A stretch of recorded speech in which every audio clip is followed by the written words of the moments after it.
may be listening. We are live in Los Angeles. iHeartRadio, Fox Sports Radio, and right here on FS1. We are absolutely packed. I don't remember an early March with this much stuff going on. Joy Taylor, who's got almost Laker colors on today, signaling the end. You really... They could be Steelers colors, too. Yeah, they're good. Maybe I'm just hoping for spring to finally get here. Yeah, finally. Great to see you. Good morning. Good morning to you. You ever watch a motivational speaker like a Tony Robbins, a politician, those things called TED Talks? And people are on a stage, and they do that for a reason. Psychologically, you and I are more likely to listen to somebody who's above us. You see this with military leaders, you see it with public speakers, you see it with politicians. And there's a reason they do that. You look up, it's almost worship psychologically, you're more willing to listen. But the most powerful moment is when one of those public speakers, I mean the Pope in St. Peter's Square, right? Out of a window, up there, looking up. Most powerful moment, though, is when the politician, the public speaker, Tony Robbins, comes off the stage and engages with you. He joins you. He is now one of you. Tony Robbins does that with his speeches. About 45 minutes of rah, rah, rah, then about 45 minutes to an hour in the arena, on the floor, connecting with you.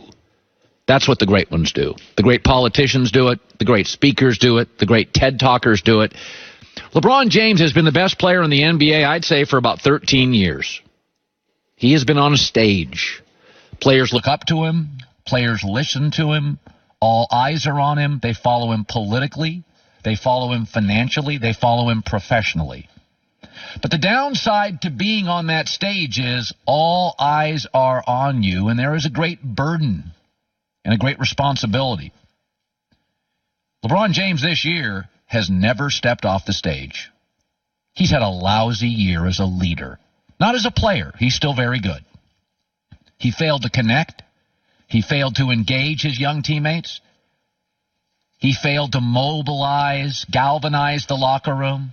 He never made a true effort after the injury to connect with Luke Walton. One of the things we always hear about Tom Brady, every time we bring somebody on the show that's played with Tom Brady, what do they always say?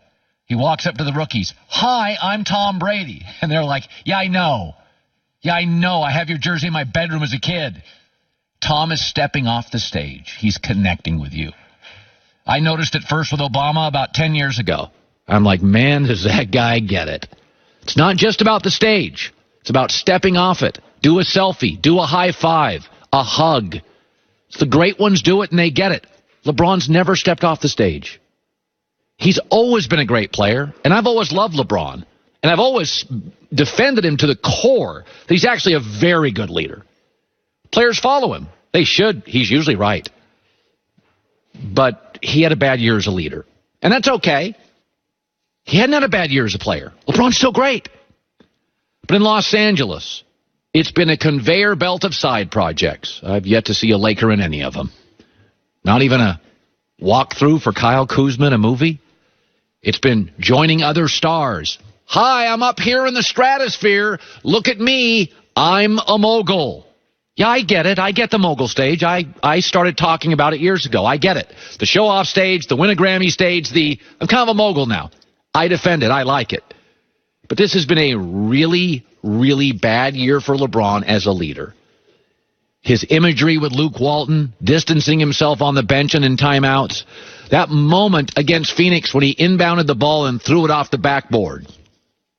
Any other player in the league could have done that. But LeBron did it for the first time in his career.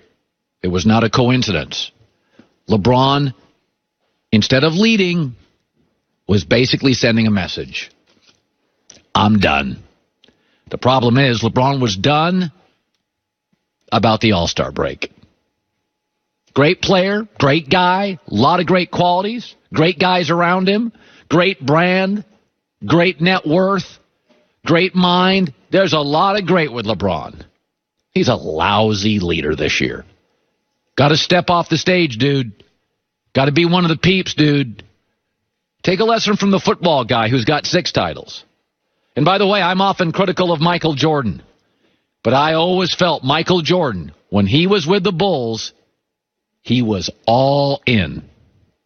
In fact, sometimes I felt Jordan was rallying his teammates against management. But he was always all in with the players. Can't just be on the stage. Sometimes got to high five and do a selfie with your followers. Let me segue to this big football story. Oh, my Lord. Antonio Brown is just talking. He can't stop talking. Larry Fitzgerald is one of my favorite NFL players. He is on a short list of the smartest, most influential professional athletes in the National Football League. He talks, people listen. He came out this week and said, Antonio Brown, does he realize that he had it pretty good with Big Ben? Big Ben is imperfect, by the way. But you see this all the time. When people get divorced, there is obviously anger in the first couple of weeks, maybe first couple of months. But after a while, if you keep bad-mouthing your ex, it's no longer about her. It's about you. You know, you get a divorce, her fault, she did that, she's terrible. But after about 4 or 5 months of that, your friends start looking at you like, dude, you're a loser, get over it. She's not that bad. We know her. We like her. Antonio Brown spent the past couple weeks bad-mouthing Mike Tomlin, Hall of Famer, Big Ben, Hall of Famer, best deep ball thrower in the league. And this week, watched him on The Shop. That's one of LeBron's side projects. And he was all about bad-mouthing the coach and bad-mouthing the quarterback. So the last week of the season, we going into the final game. We got to win, and we got to hope the Ravens don't win so we can advance to the playoffs. I'm a little banged up, so I meet with Coach Tomlin. I'm telling him, like, hey, man, I'm a little banged up, so I'm going to need a little time to get right. So he like, you banged up, man? Just, you know, you could just go home. So I'm like, damn, that's where we at? Damn, how we get there? I don't have an ego, because, like, bro, I'm just trying to win. We lose a game, he like, damn, AD should have ran the better route. Why would Ben do that? That's the type of guy he is. He feel like he the owner. Bro, you threw the to the D-line, man. How the I'm going to run the better route? You need to give me a better ball. Okay, so in that room, everybody around Antonio Brown makes him feel like, man, you're landing punches. It's her fault. It doesn't matter anymore. That's landing on you. Every GM and owner in this league, with all the good quarterbacks who can make you a first-ballot Hall of Famer, are out. 3 teams are now interested. Lousy Washington, dysfunctional Oakland, and unpredictable and usually mediocre Tennessee. Colt McCoy, good luck with that. I mean, there are stages of this stuff. And I get divorces are ugly.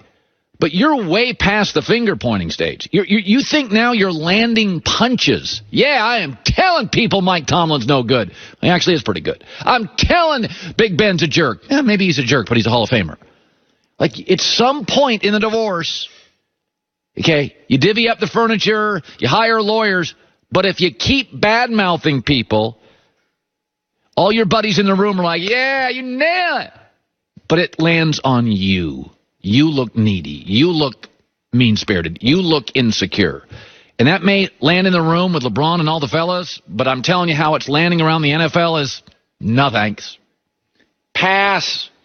Not interested. Let him go elsewhere.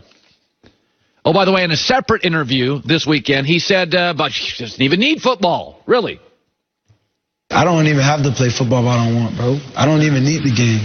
You know what I'm saying? I don't need to prove nothing to anyone. If they want to play, they're going to play by my rules. If not, I don't need to play. Would Antonio Brown's agent please sit him down, stop talking, stop bad-mouthing, stop finger-pointing? You are not landing punches.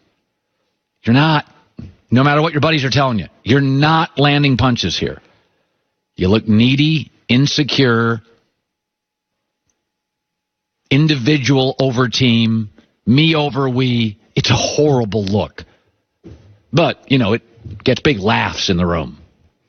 Coming up next, it looks like Kyler Murray is going number 1.